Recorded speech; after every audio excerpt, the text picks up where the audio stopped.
नमस्कार, मेरा नाम आलोक है। आप लाइव चीज देख रहे हैं। देखिए, बड़ी खबर निकल के आ रही है। आचार्य किशोर कुणाल को पद्म विभूषण का सम्मान मिले, इसके लिए राज्य सरकार ने अनुशंसा कर दी है। देखिए, आचार्य किशोर कुणाल का निधन पिछले साल 29 दिसंबर को हो गया था। महावीर मंदिर के संस्थापक, महावीर मंदिर न्यास समिति के सचिव और धार्मिक न्यास बोर्ड के वो अध्यक्ष भी रहे थे। एक बड़े समाजसेवी, समाज सेवा के क्षेत्र में उनका एक अहम योगदान रहा है।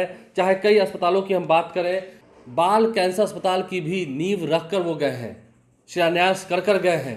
आज भले ही हमारे बीच में नहीं है, लेकिन आचार्य किशोर कुणाल याद रखे जाएंगे। राजधानी पटना में वो रहे, वहाँ उनका घर भी है। पटना के एसएसपी रहे, पूर्व आईपीएस अधिकारी रहे और उन्होंने समाज सेवा में कई ऐसे काम किए हैं। महावीर वात्सल्य, महावीर नेत्रालय, महावीर हृदय रोग संस्थान, महावीर कैंसर संस्थान, कह सके देश का दूसरा अस्पताल है जहाँ पर कम शुल्क में इलाज होता है।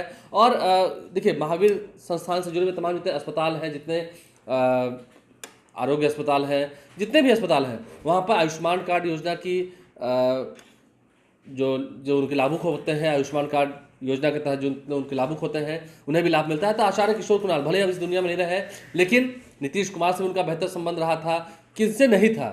चाहे देखिए, पहली बार मंदिर के भीतर अल्पसंख्यक समुदाय के लोगों को जाते हुए देखा। आचार्य किशोर कुणाल को वो पुष्प चढ़ाने गए थे उनके पार्थिव शरीर पर। ये दृश्य मैंने खुद देखा था महावीर मंदिर में, और यही वो कमा कर गए हैं, यही उनकी पूंजी रही है। सभी धर्मों के लोगों को वो साथ लेकर चले हैं, चाहे हिंदू हो, मुस्लिम हो, सिख हो, ईसाई हो, सभी को साथ लेकर चले हैं। उनके जाने के बाद उनके बेटे, उनके बहू, ठीक है, अकेले हैं, लेकिन समाज की जिम्मेदारी उन पर अभी भी है।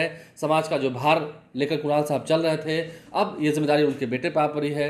उन्हें ही देखना होगा, जितने महावीर से जुड़े संस्थान हैं, देखना है आगे। लेकिन उनकी जो बेहतरीन कार्य रहे हैं, इस कार्य को देखते हुए नीतीश कुमार की सरकार ने, बिहार सरकार ने, मंत्रिमंडल सचिवालय ने आचार्य किशोर कुणाल को सम्मान देने के लिए केंद्र सरकार से अनुशंसा कर दी है। उम्मीद है इसी साल 25 जनवरी को जो घोषणा होगी, उसमें आचार्य किशोर कुणाल को पद्म विभूषण का सम्मान जरूर मिलेगा उनके मरणोपरांत। और ये एक अच्छी बात है, एक अच्छी पहल है सरकार की, सराहनीय पहल है।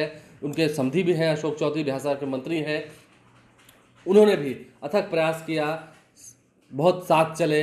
लेकिन यूं छोड़कर चले जाना किशोर कुणाल का सबके दिल को रुला गया, सबके मन को रुला गया। लेकिन आचार्य किशोर कुणाल जीवित रहेंगे, हमेशा हमारी भावनाओं में जीवित रहेंगे, हमारे चेतना में जीवित रहेंगे।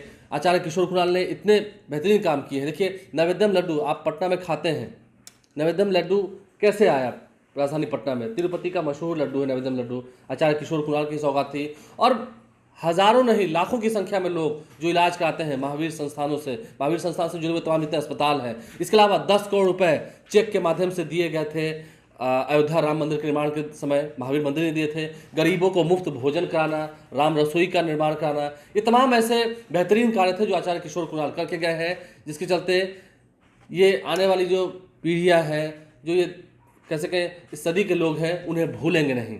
आचार्य किशोर कुणाल को केंद्र सरकार भी सम्मान दे, इसकी उम्मीद लगाए बैठा है पूरा बिहार।